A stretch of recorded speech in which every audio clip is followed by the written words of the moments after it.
Hello friends, good afternoon. We are in lecture number 8, class 10th. Class 10th में हम हैं और lecture number 8 है हमारा।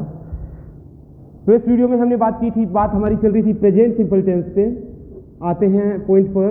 प्रेजेंट सिंपल टेंस के बारे में हम बातें कर रहे थे। हमने आपको बताया कि किस प्रकार से सेंटेंसेस प्रेजेंट सिंपल टेंस में बनाए जाते हैं। ठीक है, प्रेजेंट सिंपल टेंस में हम इंट्रोगेटिव सेंटेंस के बारे में बात कर रहे थे कि इंट्रोगेटिव सेंटेंस कैसे बनेंगे। ठीक है, कौन से में? प्रेजेंट सिंपल टेंस में। तो आज हम बात करेंगे इंट्रोगेटिव सेंटेंसेस। ठीक है, आइए। Present simple tense, interrogative sentences. Interrogative sentences का मतलब होता है प्रश्नवाचक वाक्य। यदि हिंदी में प्रश्नवाचक वाक्य किस कोई हो, ठीक है, तो उसे अंग्रेजी में प्रेजेंट सिंपल टेंस में कैसे हम ट्रांसलेट करेंगे, ये हमें बातें करनी है। ठीक है, पहली बात ये समझनी है कि देखिए इंग्लिश में इंट्रोगेटिव सेंटेंस दो प्रकार के होते हैं। इंट्रोगेटिव सेंटेंस मतलब प्रश्न, मतलब क्वेश्चन। ठीक है, प्रश्नवाचक वाक्य यानी प्रश्न, यानी इंग्लिश में क्वेश्चन दो प्रकार से पूछे जाते हैं। कितने प्रकार के होते हैं? दो प्रकार के होते हैं क्वेश्चन, नंबर 1 और ये रहे नंबर 2। ठीक है, नोट कर लें आप, लिखना पड़ेगा, ध्यान से सुने और समझें। ठीक है, ध्यान से सुनना है और उसके बाद में समझना है। अंग्रेजी में क्वेश्चंस दो प्रकार से पूछे जाते हैं, दो प्रकार के होते हैं, दो नाम दिए गए हैं।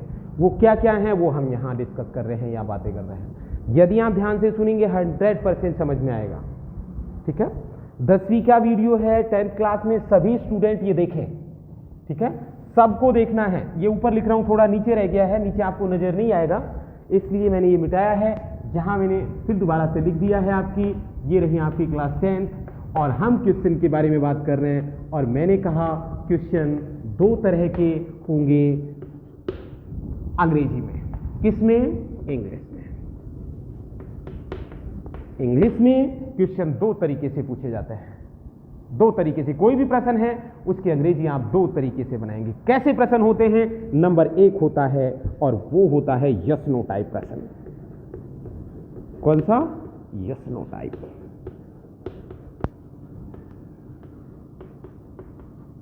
ठीक है, कौन सा प्रश्न? यस नो टाइप प्रश्न। और नंबर 2 पर बात आती है और दूसरा होता है WH वर्ड टाइप प्रश्न। WH word type question. ठीक है, दो तरह के प्रश्न हुए, एक यस नो टाइप प्रश्न और नंबर दूसरा WH वर्ड टाइप क्वेश्चन। अब ये यस नो टाइप प्रश्न क्या होता है? अब यदि आप इसे और सरल भाषा में समझें तो ये वो प्रश्न हैं जो होते हैं किससे? हेल्पिंग वर्ब से प्रारंभ होने वाले प्रश्न। होने वाले प्रश्न। ठीक है, ये किससे प्रारंभ होते हैं? हेल्पिंग वर्ब से प्रारंभ होते हैं। इन्हें हम यस नो टाइप प्रश्न भी कहते हैं। जो प्रश्न हेल्पिंग वर्ब से शुरू होता है वो क्या कहलाता है? यस नो टाइप प्रश्न कहलाता है। और WH वर्ड टाइप प्रश्न क्या होते हैं? जो WH वर्ड से शुरू होते हैं। WH वर्ड्स जैसे मैंने लिखा यहां पर व्हाट, जैसे यहां लिखा हूं, जैसे लिखा यहां हूं, जैसे लिखा हूं वेयर, जैसे लिखा मैंने व्हाई। ठीक है, जैसे लिखा हाउ। इस तरह के बहुत हैं और हैं 2-4 विच। ये WH वर्ड ये शुरू में लगते हैं तो ये WH वर्ड टाइप क्वेश्चन कहलाते हैं। और यस नो टाइप प्रश्न वो प्रश्न होते हैं जो सीधे शुरू प्रारंभ होते हैं किससे? हेल्पिंग वर्ब से, और उनमें नहीं होता कोई भी WH वर्ड। ठीक है, सिंपल। अब प्रॉब्लम ये है कि कैसे पता चलेगा कि कौन सा हेल्पिंग वर्ब से शुरू होगा, कैसे पता चलेगा कौन सा WH वर्ड से बनाना है, कौन सा हेल्पिंग वर्ब से बनाना है। ठीक है, यहां का प्रॉब्लम है। तो बहुत सिंपल है, बहुत सरल है, बता रहा हूं आपको। हेल्पिंग वर्ब से यस नो टाइप प्रश्न कौन सा हिंदी का ऐसा वाक्य है, प्रश्न है, जो हेल्पिंग वर्ब से बनाना पड़ता है, जो जिसकी अंग्रेजी आप हेल्पिंग वर्ब से बनाना प्रारंभ करते हैं। ठीक है ना? ठीक है, तो सिंपल सी बात है, एक ही बात याद रखनी है और वो यहां लिख रहा हूं, इंपॉर्टेंट है, ध्यान रखें। वो प्रश्न, हिंदी में ही लिख रहा हूं, वो प्रश्न, क्या लिखा है आपने, वो प्रश्न जिनका उत्तर, जिनका आंसर लिख दें आप, जिनका क्या आंसर हां या ना, यानी अंग्रेजी में बोले तो यस अथवा नो। आपने लिखा है वो प्रश्न जिनका आंसर हां या ना में देना संभव हो, देना संभव हो, यस नो टाइप प्रश्न कहलाते हैं। यस नो टाइप प्रश्न कहलाते हैं।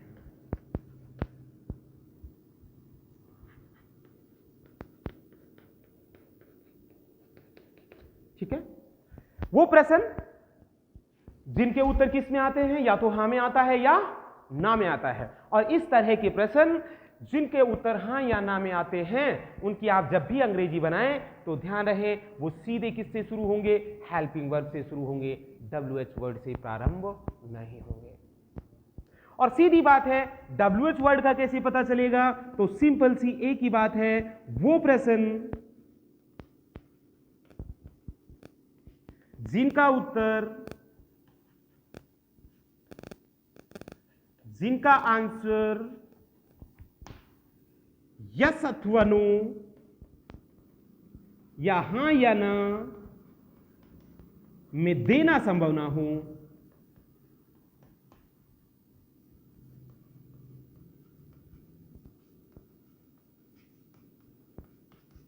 जिनका आंसर यस या नो में देना संभव ना हो, WH वर्ड टाइप प्रश्न कहलाते हैं।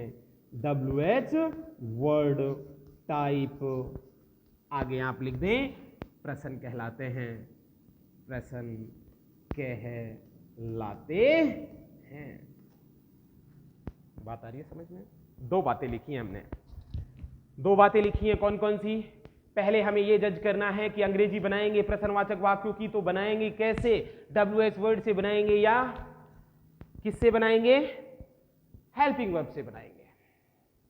एग्जाम्पल देखिए, नीचे इनके कॉमन में यहां एग्जाम्पल लिख रहा हूं। मैंने कहा क्या वह विद्यालय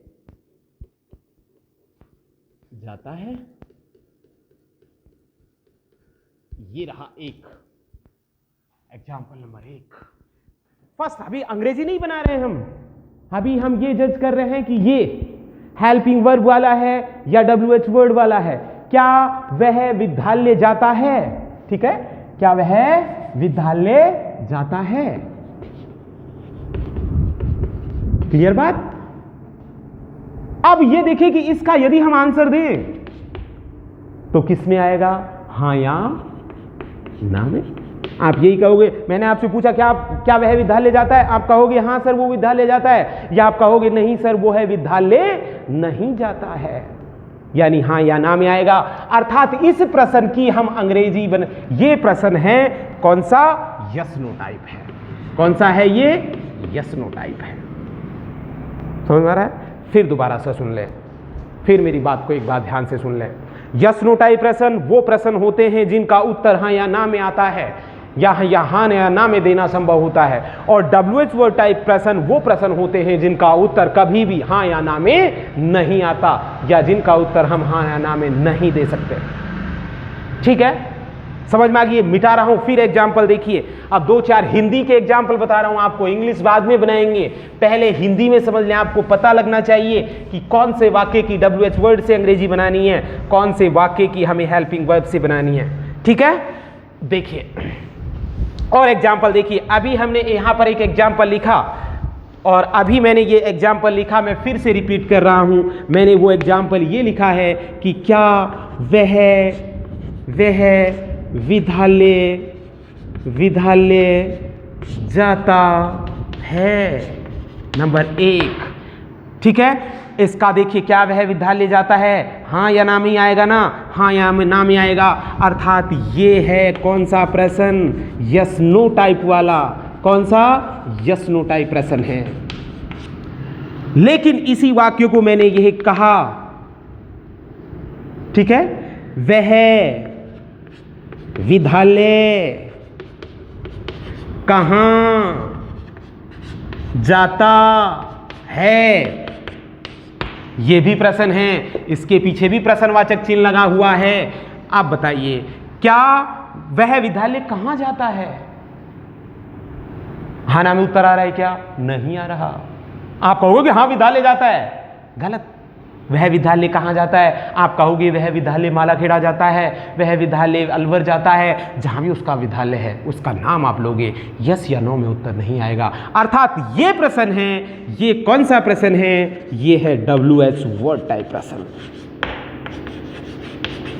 ठीक है, और देख लीजिए यही सेंटेंस में ये लिखा कि वह विद्यालय कब जाता है, वह विद्यालय कब जाता है।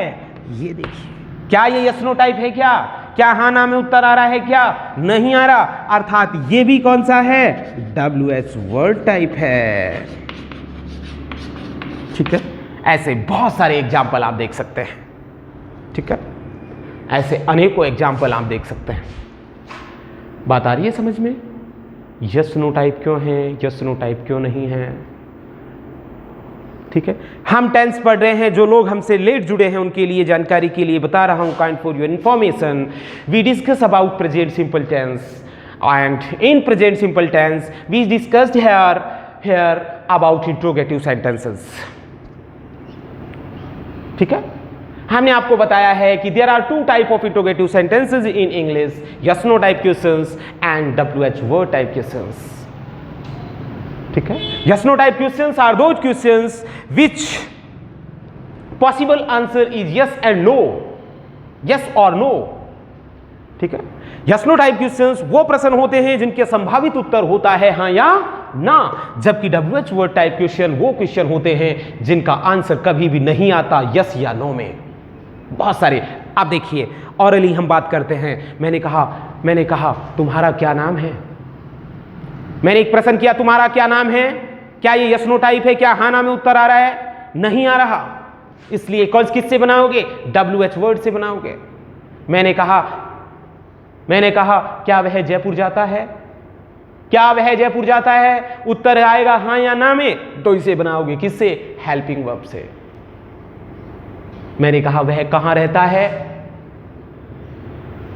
आप कहोगे कि वह गांव में रहता है। आप ये नहीं कहोगे हाँ वो रहता है, यस या नो में उत्तर नहीं। इसका मतलब WH वर्ड टाइप प्रश्न है, WH वर्ड टाइप क्वेश्चन है। तो इस तरह के आपको इनको ध्यान में रखना है।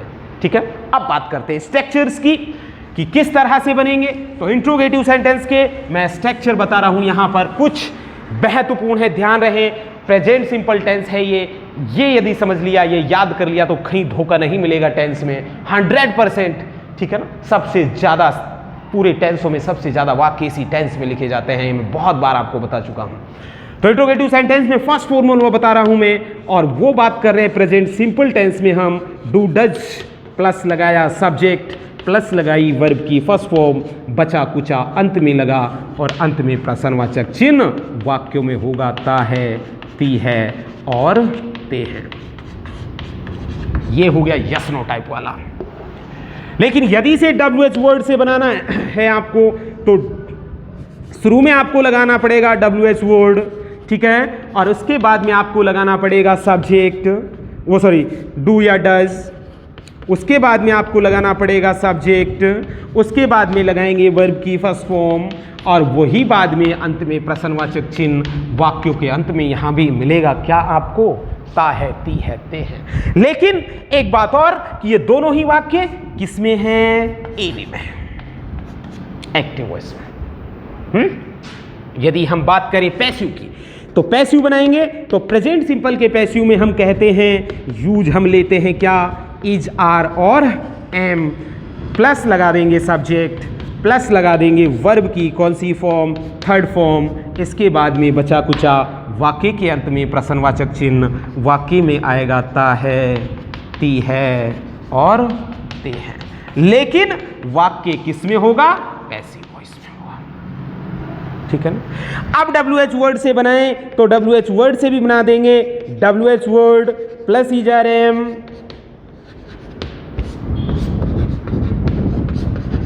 प्लस सब्जेक्ट और प्लस वर्ब की कौन सी फॉर्म? Third form. बचा कुछ अन्य, वाक्य के अंदर प्रश्नवाचक चिन्ह, और वाक्य ये भी कौन सा है मेरे भाई? ये भी है हमारा वाक्य पैसिव वॉइस में। देखिए पहला वाक्य मैं लिख रहा हूं यहां, वही मैंने लिखा कि वह विद्यालय जाता है, फिर दोबारा वही लिखना पड़ रहा है। वो विद्यालय क्या वह विद्यालय जाता है? क्या वह विद्यालय जाता है? वाक्य के अंत में ये रहा प्रश्न मार्क्स। अंत में क्या रहा है? ता है, ती है। अब निश्चय ये करना है कि ये वाक्य यस नो टाइप है या WH वर्ड टाइप है, हेल्पिंग वर्ब से बनेगा या WH वर्ड से बनेगा? तो किससे बनेगा? हेल्पिंग वर्ब से। तो शुरू में मैंने यहां लगा दिया क्या? डज। क्यों लगा दिया? क्योंकि सब्जेक्ट क्या है? ही। वह का मतलब ही। डज एक वचन है इसलिए डज आया, डू नहीं आया। जाने की अंग्रेजी गो टू स्कूल। वाक्य के अंत में लगा दिया क्या? Question mark. ठीक है, बात आ गई समझ में? हेल्पिंग वर्ब से शुरू कर दिया हमने। क्यों किया? क्योंकि यस नो टाइप है, क्योंकि WH वर्ड टाइप नहीं है। लेकिन यही ऐसे होता, वह विद्यालय कहां जाता है, वही ता है। लेकिन यस नो में उत्तर नहीं आ रहा है। चेक कर ले आप, क्या यस नो में उत्तर आ रहा है? नहीं आ रहा है। कहां के लिए अंग्रेजी में क्या लेंगे हम? वेयर। वेयर मतलब कहां? वेयर के बाद लगाया डज, डज के बाद ही गो टू स्कूल।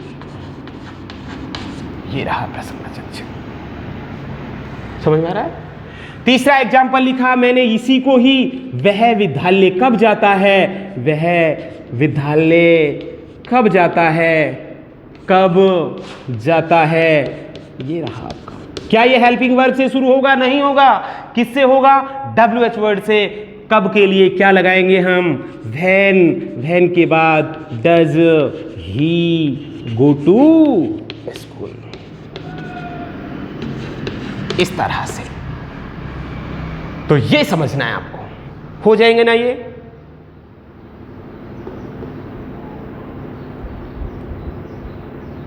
क्लियर बात समझ में आ रही है मेरी? ठीक है। समझ में नहीं आ रही है तो आप फ़ोन कर सकते हैं, कमेंट कर सकते हैं, मेरे से बात कर सकते हैं। लेकिन you have to understand it. आपको ये याद कर, ये समझना ही पड़ेगा और ये याद भी करना पड़ेगा। ओके, ठीक है। तो ये दो आए। अब एक वाक्य मैंने लिखा, सुन लीजिए। ये मैंने मिटा दिए हैं, आपने नोट कर लिए होंगे। नोट यदि नहीं किए हैं तो आपको नोट करने हैं, ये मैं बता रहा हूं। ठीक है, ये मिटा दिए हैं मैंने। अब मैंने ये लिखा क्या नंबर 1, क्या अंग्रेजी कक्षा में पढ़ाई जाती है? ये रहा वाक्य, सी है आ गया हमारे यहां। ठीक है, क्या अंग्रेजी, मैंने कहा क्या अंग्रेजी कक्षा में पढ़ाई जाती है? आप कहोगे हाँ साहब पढ़ाई जाती है। नहीं साहब नहीं पढ़ाई जाती। लेकिन वाक्य देखें, ये सब्जेक्ट और ये क्या है इसकी वर्ब। अंग्रेजी पढ़ाती है क्या? नहीं पढ़ाती। इसलिए किस में बनाएंगे हम? पैसिव वॉइस में। और पैसिव वॉइस में डू डज का प्रयोग नहीं होता, बल्कि शुरू में क्या लगाएंगे? Is English taught in the class. ठीक है, ये तरह के सेंटेंस है। ये रहा आपका पैसिव वॉइस। अब इसी वाक्यों का आप कह सकते हो अंग्रेजी कक्षा में कब पढ़ाई जाती है, अंग्रेजी कक्षा में कैसे पढ़ाई जाती है। तो ये सब WH वर्ड से बनेंगे। ठीक है, अंग्रेजी कक्षा में क्यों पढ़ाई जाती है, ठीक है। तो एक सेंटेंस या बहुत सारे सेंटेंस बना सकते हैं, लेकिन याद रखना है एक चीज का, ये ध्यान रखना है कि WH वर्ड से बनाएंगे या हेल्पिंग वर्ब से बनाएंगे, ये बात इंपॉर्टेंट है, ठीक है। नेक्स्ट स्ट्रक्चर की ओर आते हैं। अगला देखिए इंपॉर्टेंट है, समझ लीजिए। जो सिंपल सेंटेंस जितने प्रकार के बनाए थे हम उतने ही प्रकार के यहां इंट्रोगेटिव सेंटेंस बना रहे हैं, ठीक है। अब हम एक्टिव पैसिव हमारा हुआ, अब इज आर एम का वाला बता रहे हैं। इज आर एम जिन वाक्यों में यूज होता है किसके रूप में, मेन वर्ब के रूप में, उनको इंट्रोगेटिव सेंटेंस में कैसे कन्वर्ट करेंगे। नंबर 1, जैसे मैंने कहा इज आर एम, प्लस लगा देंगे क्या, सब्जेक्ट, प्लस बचा कुचा वाक्य के अंत में प्रश्नवाचक चिन्ह, लेकिन वाक्य के अंत में क्या आएगा, है। Is are am main verb होंगी। दूसरा, WH वर्ड से बनाना है तो सीधा सा है WH वर्ड जोड़ देंगे शुरू में, बाकी सेम रहेगा। इज आर एम प्लस शेष जो भी है वाक्य में यहां भी यही आएगा, ठीक है। एग्जाम्पल हम लिखें, क्या वह एक अच्छा अध्यापक है। देख लीजिए, वर्ब देख लीजिए। इज आर एम को मेन वर्ब के रूप में कब यूज करते हैं हम पहले डिस्कस कर चुके हैं। मैंने आपको बताया है कि उन वाक्यों में जहां वर्ब ना हो या वर्ब स्पष्ट नहीं हो और वाक्यों के अंत में है हो, उन्हें इज आर एम के द्वारा उनकी अंग्रेजी हम बनाते हैं, ठीक है। सिंपल सी बात है। क्या वह एक अच्छा अध्यापक है, यस या नो में उत्तर आ रहा है, यानी इससे बनेगा। यदि यस या में नो में नहीं आएगा तो WH वर्ड से बनेगा। तो यहां पर लगा दिया हमने is he a good teacher, प्रश्नवाचक चिन्ह, ठीक है। लेकिन मैंने दूसरा सेंटेंस इसी का लिखा, वह एक अच्छा अध्यापक क्यों है, वह एक अच्छा अध्यापक क्यों है। क्या इसे इससे बना सकते हैं क्या, हेल्पिंग वर्ब से? नहीं। तो क्योंकि अंग्रेजी लाएंगे, क्योंकि WH वर्ड टाइप है। Why is he a good teacher, ठीक है। बात आ गई समझ में, क्लियर होगी बात। तो इस तरह के आप यहां सेंटेंस बनाएंगे। आगे आइए, यदि आपको मेरे वो सिंपल सेंटेंस समझ में आए हैं तो निश्चित रूप से ये समझ में आ जाएंगे। यदि आप सिंपल सेंटेंस बनाना नहीं सीखे हैं तो ये भी नहीं समझ में आएंगे आपको। तो थोड़ा सा प्रयास कीजिए, थोड़ा सा पढ़ाइएगा। देखिए, थोड़ा सा हटके मैं पढ़ाता हूं, थोड़ी अलग चीजें मैं पढ़ाता हूं, जो ट्रेडिशनल तरीके से आप पढ़ते हैं टेंसेस को, ठीक है।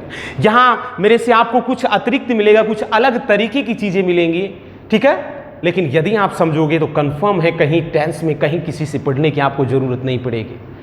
थोड़ा टाइम लगेगा, ठीक है ना, इनमें थोड़ा सा टाइम लगेगा, थोड़ा एक्स्ट्रा टाइम लगेगा लोग, ठीक है, लेकिन उसका हमें फायदा भी मिलेगा। लेकिन यदि हम यहां प्रयास करेंगे 100% वादा करता हूं आपको, ठीक है ना, पश्चाताप नहीं करना पड़ेगा। कहीं पर इंग्लिश को पढ़ने की जरूरत नहीं पड़ेगी, कभी टेंसों को पढ़ने की जरूरत नहीं पड़ेगी। नेक्स्ट फॉर्मेट की ओर बढ़ते हैं। नंबर 3 है हमारे पास, और वो है कौन सा, ये रहा। इज आर एम, इनके बाद आ जाता है क्या, टू प्लस वर्ब की फर्स्ट फॉर्म। किन में लगती है आपको पता है, जिनके अंत में क्या आता है, ना है, नी है, ने है, ठीक है। इनके भी वही सेंटेंस नंबर 1, इच आर और एम प्लस सब्जेक्ट, ठीक है ना, प्लस 2 प्लस वर्ब की फर्स्ट फॉर्म प्लस बचा कुचा वाक्यों के अंत में आएगा ना है, नी है और ने है, ठीक है। यदि इसका नेगेटिव आपको बनाना है, चौक खत्म हो गए भाई, सॉरी। यदि इसका आपको नेगेटिव बनाना, वो सॉरी WH वर्ड से बनाना है तो WH वर्ड लगा दें आगे, और आगे लिख दें plus is are am plus to plus verb की फर्स्ट फॉर्म, इसके अंत में भी यही आने वाले हैं। आगे बात समझ में? जैसे एग्जाम्पल देखिए, आप खुद बना देंगे। अब क्या तुम्हें खाना बनाना है? लो, सिंपल है। क्या तुम्हें खाना बनाना है? दूसरा, तुम्हें विद्यालय कब जाना है? ये लो साहब, ना है नहीं है आएंगे। यस या नो में आ रहा है तो इससे बना दें, नहीं आ रहा है तो इससे बना दें। स्ट्रक्चर ये यूज लेने हैं, फॉर्मूले ये यूज लेने हैं। समझ में आ रही है बात? क्या तुम्हें खाना बनाना है तो सीधे बना देंगे are you to cook food. इसकी बनाना है कब जाना है तो कब की अंग्रेजी पहले बनाएंगे, when are you to go to school. बहुत सिंपल है, ठीक है, बहुत आसान है, बहुत सिंपल है। तो नेक्स्ट वीडियो में हम आगे बढ़ेंगे, इसे खत्म करेंगे, ठीक है, और फिर आपको बताएंगे कि कैसे करेक्ट फॉर्म में प्रेजेंट सिंपल टेंस का यूज होता है। एग्जाम की दृष्टि से बहुत इंपॉर्टेंट है, निश्चित रूप से 1 या 2 नंबर इसी में से आ जाते हैं, तो ध्यान से आप देखें। एग्जाम की दृष्टि से भी नहीं, आपको पढ़ने ही है, टेंस तो आपको आने ही चाहिए, क्योंकि हमारे ये बहुत उपयोगी हैं लैंग्वेज, इंग्लिश लैंग्वेज हमें सीखनी ही पड़ेगी, ठीक है। तो पढ़िए, इनको ढंग से पढ़िए। समझ में नहीं आ रहा है कोई प्रॉब्लम नहीं है, आप मेरे से कमेंट डाल सकते हैं, मेरे से बात कर सकते हैं, लेकिन थोड़ा सा देखिए, थोड़ा सा जोर तो पड़ेगा आप लोगों को मेरी बातों को समझने में, क्योंकि ये थोड़ा सा आपके लेवल से ऊपर की बातें हैं, ठीक है। ये थोड़ा हाई लेवल की बातें हैं, आपके स्टैंडर्ड की ये बातें नहीं है। हाँ, ये मैं मानता हूँ, बट यदि हम स्टैंडर्ड मेंटेन करके नहीं चलेंगे, ठीक है, तो हमारी कोई पहचान नहीं होगी, हमारे अच्छे नंबर नहीं आ सकते हैं। अच्छे नंबरों के लिए कुछ हटकर पढ़ना पड़ता है, कुछ एक्स्ट्रा पढ़ना पड़ता है। Okay, thank you for watching मी। मिलते हैं नेक्स्ट वीडियो में। अब रेगुलर वीडियोज आएंगे आपके लिए, जरूर देखते रहें आप। Thank you.